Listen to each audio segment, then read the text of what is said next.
नमस्कार, मैं प्रकाश कुमार। क्या राणा सांगा गद्दार थे? जब से समाजवादी पार्टी के नेता रामजी लाल सुमन ने ये बयान दिया है कि राणा सांगा गद्दार से, तब से इस देश में राणा सांगा और बाबर को लेकर चर्चा छिड़ी हुई है। इसी कारण हमने भी सोचा कि क्यों नहीं आज राणा सांगा के इतिहास के पन्ने को खंगाल दिया जाए कि क्या वाकई में राणा सांगा गद्दार थे या फिर उनकी क्या कहानी है। आज के वीडियो में हम ये आपको बताएंगे कि आखिर बाबर को हिंदुस्तान में किसने बुलाया था, क्या राणा सांगा का हाथ उसमें था, और इसके अलावा इस बात को भी आपको बताएंगे कि राणा सांगा की पत्नी रानी कर्णावती का बाबर के बेटे के साथ क्या संबंध था। उस बात की भी तह में जाएंगे, लेकिन उससे पहले अगर आप हमारे चैनल पर नए हैं तो पहले चैनल को सब्सक्राइब कर लीजिए। उसके बाद हम राणा सांगा के आगे की कहानी के बारे में आपको बताते हैं। राणा सांगा का संबंध मेवाड़ के साम्राज्य से था। दरअसल 15वीं शताब्दी में मेवाड़ एक शक्तिशाली साम्राज्य के रूप में उभर कर सामने आया और इसकी नींव गुजरात से आए हुए बप्पा रावल ने रखी थी। 1508 के साल में राणा सांगा अपने भाइयों के बीच सत्ता संघर्ष के बाद मेवाड़ की राजगद्दी पे बैठे। राजगद्दी पे बैठने के बाद ही राणा सांगा का एक ही लक्ष्य था कि मेवाड़ के साम्राज्य को कैसे और बढ़ाया जाए और राजाओं को कैसे हराया जाए। उसी कड़ी में आमेर के राजा ने मेवाड़ पे आक्रमण कर दिया, तो उस समय राणा सांगा ने मेवाड़ के राजा माधो सिंह को बंदी बना लिया। इतिहासकार सतीश चंद्र अपनी किताब हिस्ट्री ऑफ मेडिएवल इंडिया में लिखते हैं कि 1517 में हुई लड़ाई में राणा सांगा ने मालवा के शासक महमूद द्वितीय को बंदी बनाकर चित्तौड़ ले आए थे। उसी साल दिल्ली के शासक इब्राहिम लोदी ने भी मेवाड़ पे आक्रमण कर दिया, जिसके बाद खतौली में राणा सांगा ने इब्राहिम लोदी को हरा दिया था। लेकिन सतीश चंद्र लिखते हैं कि इसी लड़ाई के दौरान एक तीर बाएं हाथ की बाजू में राणा सांगा के लग गया, जिसके कारण वो दर्द से करा उठे। उनके वैद्य ने सलाह दी कि अब हाथ को काटना पड़ेगा, नहीं तो जहर पूरे शरीर में फैल जाएगा। जिसके बाद राणा सांगा ने फैसला किया कि वो बाएं हाथ की बाजू को काट देंगे, और बाएं हाथ की बाजू अलग होने के बाद भी राणा सांगा ने हार नहीं मानी और वो एक हाथ से ही तलवारबाजी का अभ्यास करते रहे और उसके बाद की लड़ाई लड़ते रहे। ये कमोबेश वही वक्त था जब बाबर भारत के दरवाजे पे दस्तक दे रहा था। 1526 ईस्वी की पानीपत की प्रसिद्ध लड़ाई से कुछ समय पहले इब्राहिम लोदी के बेटे दिलावर खां के नेतृत्व में कुछ लोग बाबर से मिलने के लिए काबुल गए। उन्होंने जाकर उन्हें यह बताया कि इब्राहिम लोदी को वो सत्ता से हटा दे, क्योंकि वो तानाशाह है और अपने दरबारियों का समर्थन खो चुका है। बाबर ने अपनी आत्मकथा बाबरनामा में लिखा है कि मेवाड़ से राणा सांगा का एक दूत उससे मिलने के लिए काबुल आया था। उसने ये बताया था कि राणा सांगा आगरा की ओर से आक्रमण करेंगे और आप दिल्ली पे हमला करें, उसमें उनकी वो मदद करेंगे।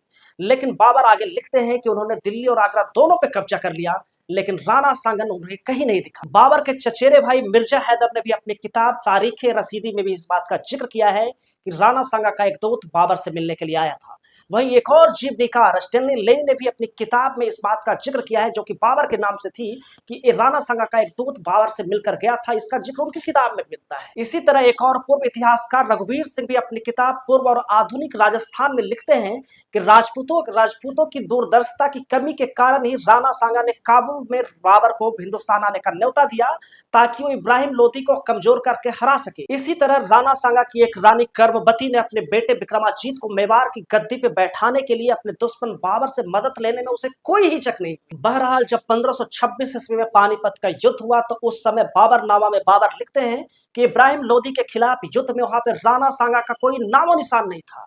बाबर लिखते हैं कि उस समय लोदी के सैनिकों की संख्या 1 लाख थी, जबकि बाबर के सैनिकों की संख्या 30,000 थी। चतुर चालाक नेतृत्व के कारण ही बाबर ने अपने से 3 गुनी ज्यादा सेना को हरा दिया।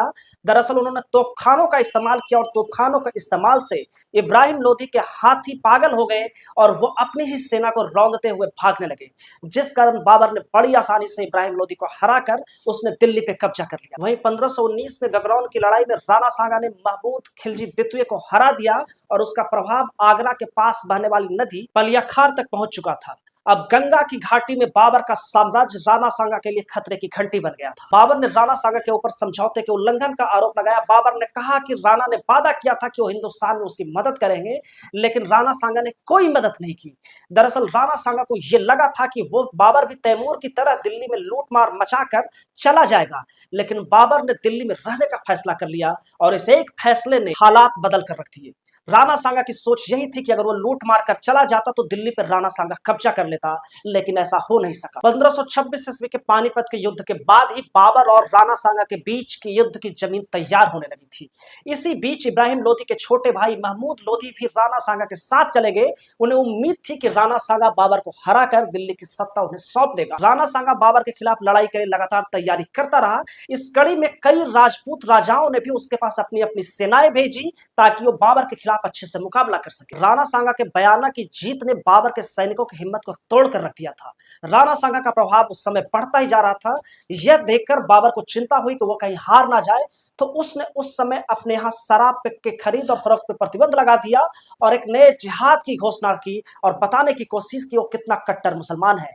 1527 ईस्वी में राणा सांगा के खिलाफ युद्ध के लिए उसने आगरा से 40 किलोमीटर दूर खानवा नामक जगह को चुना। खानवा की उस लड़ाई में दोनों पक्ष मजबूती के साथ लड़े।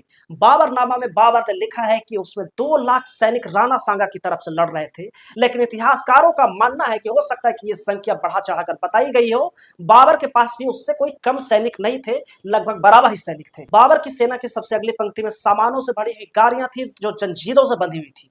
उसके ठीक पीछे तोप थे और उसके पीछे घुड़सवार थे, जिससे कि उसके बहुत सारे सैनिक आराम से इधर से उधर जा सकते थे और गाड़ियों के पीछे तोप सामने वाले प्रतिद्वंदी को दिखाई नहीं पड़ते थे। और उन सब के पीछे बाबर ने खाई खुदवा दी थी, जिससे कि उसके सैनिक वापस भाग न जाएं। उनके पास सिर्फ और सिर्फ एक ही मौका हो कि वो सिर्फ लड़ ही सके। जबकि अगर राणा सांगा की बात करें तो राणा सांगा के सैनिक 5 भागों में बटे हुए थे। उनकी सबसे आगे की फौज हाथियों की फौज थी, जिनके की सूंड जंजीर से बंधे हुए थे और हाथियों के ऊपर ही सबसे पहली लाइन में ही राणा सांगा हाथी के ऊपर सवार थे। जबकि बाबर अपनी सेना में कहां पे था वो नजर नहीं आ रहा था। वो अपने मिडिल में सेनाओं के बीच में कहीं पे बैठा हुआ था। लड़ाई जब शुरू हुई तो दोनों ओर से भयानक लड़ाई हुई। राणा सांगा ने बाबर के दाहिनी तरफ से हमला किया और उसकी दाहिनी तरफ की सेना में सेंध लगा दी, लेकिन बाबर की ओर से चल रहे तोपखानों ने भी वहां पे कोहराम मचा दिया और उनकी ओर से चल रहे तोपों ने खलबली मचा कर रख दी। राणा सांगा जब ये युद्ध लड़ रहे थे तो उनका एक हाथ कट चुका था, एक आंख भी नहीं थी, जबकि एक पैर भी काम नहीं कर रहा था। उसके बाद भी राणा सांगा में गजब की फुर्ती थी और वो गजब की फुर्ती के साथ ये युद्ध लड़ रहे थे। लेकिन इसी दौरान एक तीर राणा सांगा की छाती में लगा और वो बेहोश होकर जमीन पर लुढ़क गए। जब राणा सांगा की सेना ने यह देखा कि उसके राजा को तीर लग चुकी है, वो लुढ़क गए हैं, तो उसकी सेना के बीच में खलबली मच गई। उसका मनोबल टूट गया और उसकी सेना तितर बितर हो गई, इधर से उधर भागने लगी। बाबर ने बाबरनामा में लिखा है कि इस्लाम के प्रचार के लिए मैंने फैसला किया था कि अपना घर बार छोड़कर हर जगह इस्लाम का प्रचार करूंगा और जब तक शहीद ना हो जाऊं तब तक मैं इस्लाम के लिए ही लड़ता रहूंगा। लेकिन मेरा सौभाग्य और राणा सांगा का दुर्भाग्य ये रहा कि वो बेहोश होकर गिर पड़ा, उसकी सेना तितर बितर हो गई और मेरी जीत हो गई। इतिहासकार इस बारे में लिखते हैं कि राणा सांगा की सेना में अनुशासन की कमी थी और सेना में संख्या वाला अधिक होने के कारण उनका संवाद सही तरीके से नहीं हो पा रहा था, जबकि बाबर की सेना अनुशासित थी और उनके मैसेज एक दूसरे के पास बड़ी आसानी से पहुंच रहे थे और यही कारण था कि राणा सांगा वो युद्ध हार गए। हालांकि इस हार के बाद भी राणा सांगा ने यह तय किया कि वो बाबर को हरा कर ही चित्तौड़ में प्रवेश करेंगे, लेकिन उसके बाद राणा सांगा ज्यादा दिन तक नहीं जी सके और मात्र 47 वर्ष की उम्र में उनका देहांत हो गया। दरअसल राणा सांगा के दरबारियों को बाबर को हराने की जिद पसंद नहीं आई और उन्होंने जहर देकर राणा सांगा की हत्या कर दी। इतिहासकार सतीश चंद्र लिखते हैं कि पानीपत के युद्ध से मुगल खानदान की नींव पड़ी थी, लेकिन खानवा के युद्ध ने वहां के साम्राज्य को बहुत तरीके से मजबूत कर दिया और दिल्ली आगरा क्षेत्र में बाबर का गढ़ काफी मजबूत हो गया। एक और कहानी में यह जिक्र मिलता है कि राणा सांगा की पत्नी का नाम कर्णावती था और वो उसके बाद वहां की सत्ता संभाल रही थी, लेकिन गुजरात से आ रहे बख्तियार खिलजी ने मेवाड़ पे आक्रमण कर दिया। उस समय रानी कर्णावती ने हुमायूं के पास अपनी राखी भेजी थी कि वो अपनी बहन की मदद कर ले। हालांकि हुमायूं उस वक्त अपने साम्राज्य से दूर कहीं लड़ रहे थे और वो समय पे मेवाड़ नहीं पहुंच पाए और बख्तियार खिलजी इससे पहले कि मेवाड़ को जीत पाता, रानी कर्णावती ने खुद की जान दे दी, खुद को जौहर कर लिया। लेकिन उसके बाद हुमायूं ने उस राखी का फर्ज निभाया और बहादुर शाह जफर के साथ उसने लड़ाई लड़ी और रानी कर्णावती के बेटे को मेवाड़ के सत्ता पे पहुंचने में मदद की। आपको एक और चीज मैं बता दूं कि हुमायूं कोई और नहीं था, हुमायूं बाबर का बेटा था। यानी कि राणा सांगा की पत्नी ने बाबर के बेटे के पास राखी भेजी थी कि वो उनके साम्राज्य की रक्षा कर ले। तो हमने इतिहास के झरोके से पूरी कहानी को यहाँ पे रखने का प्रयास किया। अब आप ही फैसला कीजिए कि राणा सांगा गद्दार थे, वीर थे या फिर क्या थे। मैं अपनी ओर से उस पर कोई टिप्पणी नहीं करूंगा। हालांकि कई बार ये लाइन आपने सुनी होगी कि तू भी है राणा का वंशज, फेंक जहां तक भाला जाए। इसका क्या मतलब है ये आप ही बताइएगा। लेकिन इस वक्त जो राम जी लाल सुमन के ऊपर करनी सेना के लोग जिस तरीके से तलवारें निकाल रहे हैं वो बिल्कुल भी सही नहीं है। उनको समझना पड़ेगा कि हर दौर में हर राजा का एक ही सपना होता था, अपने साम्राज्य का विस्तार। और ऐसा कुछ भी नहीं था कि राजपूतों और राजपूतों के बीच में भी कोई संदेश भेजा जा सके। तो हर दौर के राजाओं ने अपने अपने हिसाब से अपने अपने साम्राज्य को बढ़ाया। और उसके लिए अगर आज के लोग, आज की जनता कोई लड़ाई लड़ती है तो ये बेवकूफी से ज्यादा और कुछ भी नहीं। क्योंकि जब मदद की जरूरत पड़ी तो राणा सांगा की पत्नी कर्णावती ने एक मुसलमान हुमायूं से मदद ली थी। तो इस तरीके की बहसों में कुछ नहीं निकाल पाएगा। देश को अलग अलग अपने अपने करंट मुद्दों पे आना पड़ेगा। उन्हें रोटी रोजगार और उनके लिए अपनी लड़ाई लड़नी होगी। बिना मतलब में किसी ऐतिहासिक मुद्दे पे तलवारें निकालने से कुछ भी हासिल नहीं हो जाएगा। बाकी आप बाबर या राणा सांगा के ऊपर क्या सोचते हैं कमेंट करके जरूर बताइएगा कि राणा सांगा गद्दार था या फिर वीर था। इसके बारे में भी जरूर बताइएगा।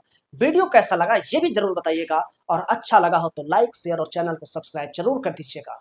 हम मिलेंगे आपसे अगले वीडियो में। तब तक के लिए नमस्कार।